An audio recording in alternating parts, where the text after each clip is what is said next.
Thanks for joining me as I travel the world, going from fine dining through to street food and local specialties, all in an effort to find the world's best seafood. Welcome folks for this new episode of World's Best Seafood. I am currently in Bangkok. I had some meetings in town.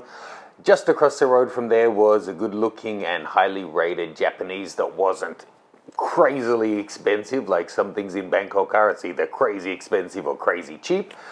It's called Nippon and it's right in the downtown shopping district not far from Nana. So I went in, took a look at their menu. The place seemed a little odd until I realized that I had come in the different entrance. It's actually in the basement of a fancy hotel. And they had two huge different menus, slightly different in price. They looked the same to me, but it was actually that one is a set coming with soup and rice and stuff, and the other is the dish only, a la carte. When I asked, they also had a third one, which was sushi only menus. So I ended up going with a grilled miso cod set, and then for like $5 you could add on some tempura and sashimi, and then I got their sushi set as well. Now that makes it a fairly expensive lunch, but this is my last day here after 2 weeks in Thailand, trying to get home to Hong Kong. And one, I want to celebrate because I just got my final pre-flight COVID test results back negative. Woo! And two, I've had a bit of a shitty couple of weeks, so I'm treating myself.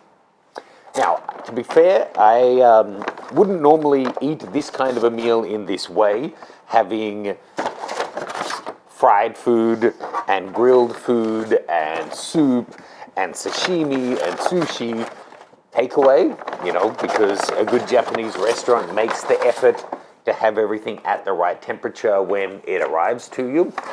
But, you gotta do what you gotta do. I'm not risking eating in a restaurant today after all the work I've been doing. Oh, it came with a proper actual ice pack wrapped in nice soft tissue paper to keep the sushi and sashimi cold. So that's class.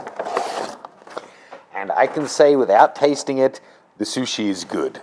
It's anago, not unagi, which is, unagi is the more popular eel, but it's actually a river eel. A traditional Japanese sushi place will only use fish and other crustaceans and stuff from the sea. So anago is the sea eel. It's more expensive, it's more delicate, it's got I think a more complex but not as rich flavor. And just looking at it, I can tell the fish is all top quality. Okay, so the sushi set.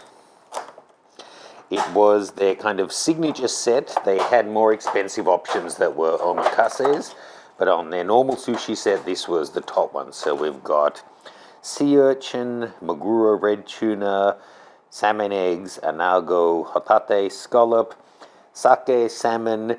Looks like 3 different kinds of tuna. So regular, medium fatty, super fatty, yellowtail. Not sure what this one is. I think flounder. That all looks so good. Next is the sashimi. Now, yes, this is reasonably small, but as I said, this and the tempura together were only a $5 add-on to the meal. So I think if they're any good quality, then this is already the deal of the century. And they were a $5 side to this set, which itself was pretty good value. The saikyo miso, got some ginger there, coming with different kinds of pickles. That looks like stewed pork, their version of cream spinach, and rice. Oh, and the miso soup comes in a bowl, but then it's also in a bag inside. Might put that into a bowl. Itadakimasu. Now, this may be an unconventional ordering to eat the food, but I'm going to eat it in the order of which will keep best last, because there's a good chance that I won't be able to finish this. There's a good chance that I will as well. So I'll start with the tempura, then the sashimi, then the sushi, and then we'll get to the cooked fish, because if I'm too full, that will keep well for dinner. Now, it comes with the radish, ginger, and sauce for the tempura. Now, it's almost impossible that this tempura has arrived and it's still crunchy. I won't mark them down for that because it was my choice to eat out. The tables were distanced. They were doing everything right. I'm just super careful at the moment. But the takeaway for this one didn't come with holes in the top that would have let the steam come out to give it a chance to stay crisp. Okay. Shrimpy, shrimpy, shrimp.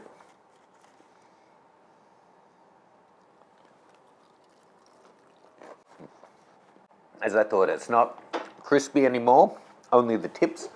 But again, first bite, I can tell this is a good place. That's perfectly cooked, great flavor in the sauce.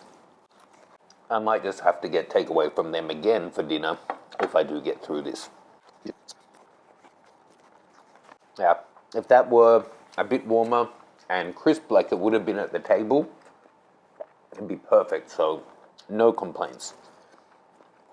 Now, some places it's different soy sauce given for sushi or sashimi, so I will use the one they gave for sashimi for itself. Just tilt the bowl so that I'm not getting it run onto the fish, then only put it into this corner, and booyah, we're all set. Now, what are we talking wasabi?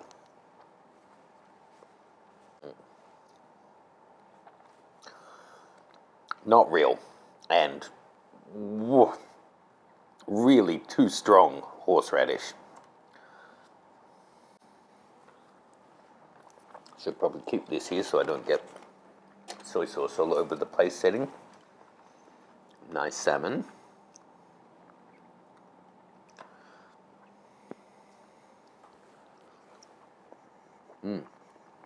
Nice fatty kingfish. Those, just the sashimi is already, no question, worth the add-on price. If you're going for a lunch set, get it, even if like I normally don't eat deep fried stuff, but for the sashimi, that's worth it. And actually, if you weren't being a pig, this set and this together is under $25 total. It's the sushi that costs more. I always like to eat the shiso leaf with the last piece.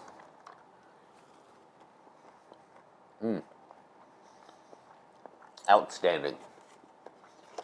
Best sashimi I've had probably in 6 months. God, what a bougie thing to say. Okay, so we have our little ginger. I'll pop that into what my radish came in. If I can open the slippy little sucker. And then the sushi set comes with packaged wasabi rather than a little ball. Let's see if it's any different. Pop you next to it.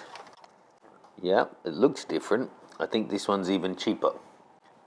This one is definitely a paste, but milder. For me, the one that came with the sashimi is just too sharp. Well, let's just check. Did they already put wasabi on? There's already a little on there, so I'll just try it as it is and switch to this soy sauce. I don't know if they give different ones, but some places do. Hotate. Still a little pickle from my other one. This video really should be called Lunch for 2 for 1. Let's go with the anago.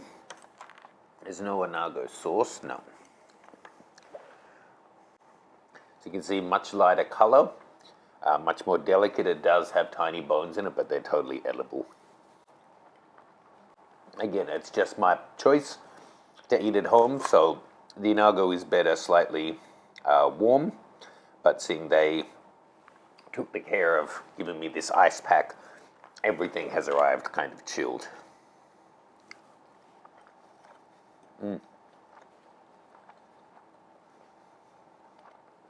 Maki is good.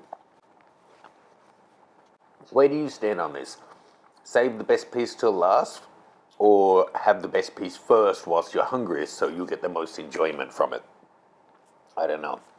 I'm going to just pop a tiny drop of soy sauce, and let's go for the uni next. Nice.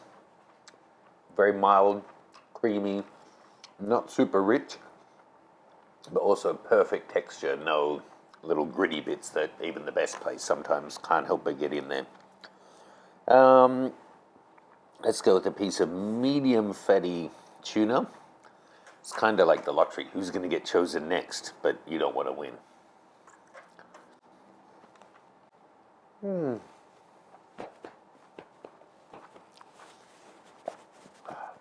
Happy. The fish eggs. Interesting. Maybe one of the better flavor, richer fish eggs I've ever had, but surprisingly squishy and not firm balls. Now the pickle, a little bit of ginger. Let's go with what I think is the flounder.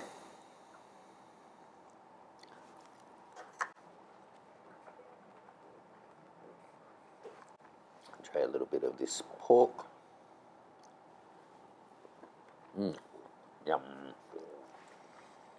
I really want to get into that, but I'll finish the sushi. Reasonably fatty portions of fish, which could be just that it's, around winter time, or they could be belly cuts, but either way, definitely high quality, definitely delicious.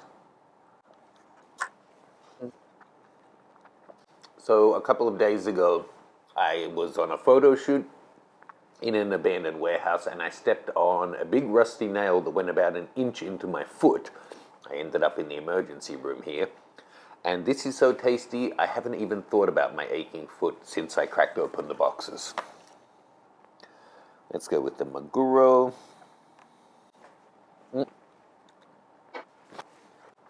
And right now, it just hit me, not the pain, the feeling that I'm getting full. So I better cut to this fatty tuna. I tend to like a bit more wasabi on fattier tuna. Helps cut through the grease. But I won't add extra soy sauce to this. Let's just enjoy it.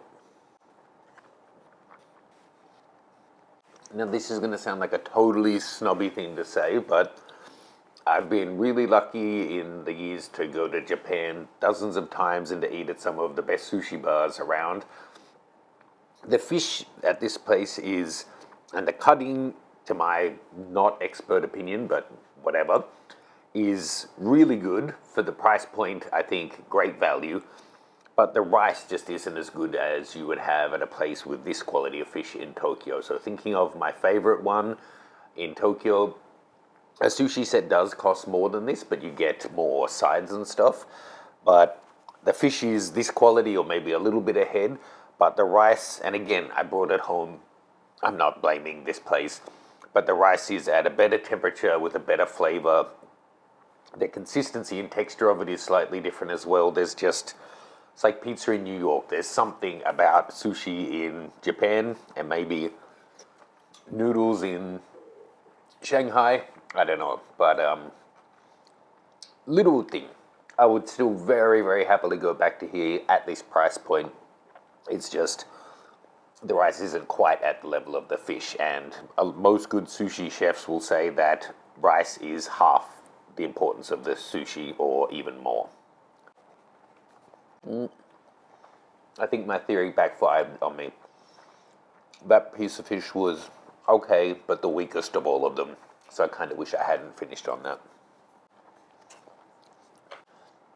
Let's have a try of this miso soup. I do have spoons just over there, but,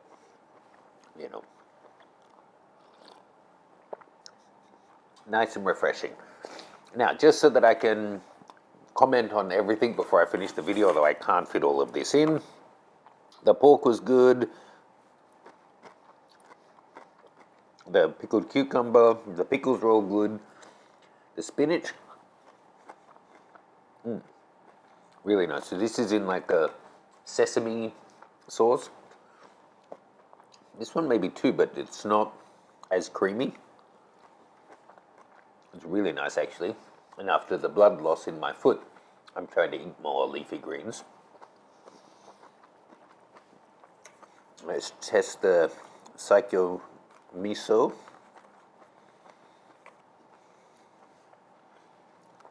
Actually, little palate cleanse.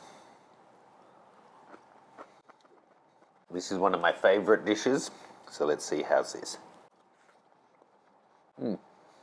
Again, it's really good, and the only blame is on myself. This dish at the black cod is quite a fatty fish. Same as tuna, or tuna belly anyway, which served at room temperature melts in your mouth for tuna, but if it's too cold, then it's kind of tastes like eating butter. The miso cod, on the other hand, warm is melting in your mouth, but as it cools down to around room temperature or a bit below, then it starts to become the texture not as nice and not as creamy, and that's what it is now. But that's fine. I've really had enough for now, so I will put this in the fridge for now, and I'll warm that up properly before I finish it off for dinner. Oh, the damage. So the sushi set was around 55 US dollars. This set was around 18 US dollars, and then the add-on was 5. So 23, 55, looking at about just under 80 US dollars for an epic meal, really, for two people. I don't think that's too bad. Let me know what you think. So I hope you enjoyed this one, folks. Let me know where you'd like me to try in Hong Kong. Fingers crossed I'll be flying back there in the next couple of days. I have 2 weeks hotel quarantine, so I might just do a quarantine seafood series as well. Yeah, if you haven't already, please do make sure to like and subscribe. You can also check out my photography YouTube channel. I'll have links to that below and above. And I'll see you soon. Take care.